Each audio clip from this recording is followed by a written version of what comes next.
ఈ 35 days ఎవరైతే ఒక ప్రణాళిక ప్రకారం ఒక టైం టేబుల్ ప్రకారం ఎవరైతే ప్రిపేర్ అవుతారో వాళ్ళే ఇంకా మీరు అనుకున్న టార్గెట్ నుంచి ఒక 20 నుంచి 30 మార్క్స్ కొట్టగలడానికి అవకాశం ఉంటుంది. ఎవరైతే ఈ 30 days వేస్ట్ చేసుకుంటారో మీరు అనుకున్న టార్గెట్ నుంచి ఒక 20 మార్క్స్ 30 మార్క్స్ తగ్గిపోవడం జరుగుతుంది.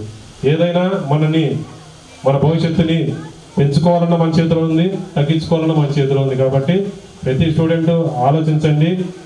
ప్రతి ఒక్కరు కూడా మీ తల్లిదండ్రులు మరి అనేక ఇబ్బందులు పడుతూ కష్టాలు పడుతూ మనకు సంవత్సరానికి డబ్బులు కడుతూ మీకు బుక్స్కి కానీ బట్టలకు కానీ ఇతర ఖర్చులకు కానీ వాళ్ళు ఎంతో ఇబ్బంది పడుతూ మీకు చదివిస్తున్నారు. కాబట్టి ఆ తల్లిదండ్రుల యొక్క వారి యొక్క మీరు చేస్తున్నటువంటి మీ మీద పెట్టుబడి పెడుతున్నారు కాబట్టి వారిని ఎల్లప్పుడూ మీరు గుర్తు పెట్టుకోవాలి.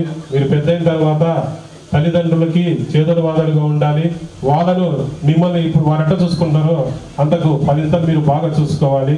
అంతేగాని మీరు పెద్ద ఏదో ఫారెన్కో లేకపోతే ఇంకో చాటుకో వెళ్ళేసి వాళ్ళు ఎక్కడ అనాథాశ్రమంలోనూ వృద్ధాశ్రమంలో అట్లాంటి పరిస్థితి తీసుకురాకుండా మీకోసం కష్టపడుతున్నటువంటి మీ తల్లిదండ్రుల్ని జీవితాంతం బతికినంత వరకు మనకు ప్రత్యక్ష దైవాలు తల్లిదండ్రులే కాబట్టి వాళ్ళని మీరు చూసుకోవటం తప్పనిసరిగా తెలుసుకోవాలి. అలాగే మీకు చదువు చెప్పినటువంటి గురువుని కూడా జీవితాంతం గుర్తు పెట్టుకోవాలని చెప్పేసి మన పాఠశాలకు మీ ద్వారా ఈ సంవత్సరం 2025వ సంవత్సరం ఈ సంవత్సరంలో పోయిన సంవత్సరం కంటే కూడా ఇంకా మంచి విజయాలు మంచి పేరు ప్రతిష్టలు రావాలని చెప్పేసి మీ అందరూ లైఫ్లో ఒక మంచి స్థాయిలో ఉండి మాకు ఎప్పుడు కనపడ్డా కానీ వీడు మన స్టూడెంట్ ఈరోజు మంచి స్థాయిలో ఉన్నాడని చెప్పేసి మేమంతా గర్వపడేలాగా మీరందరూ కూడా జీవించాలి.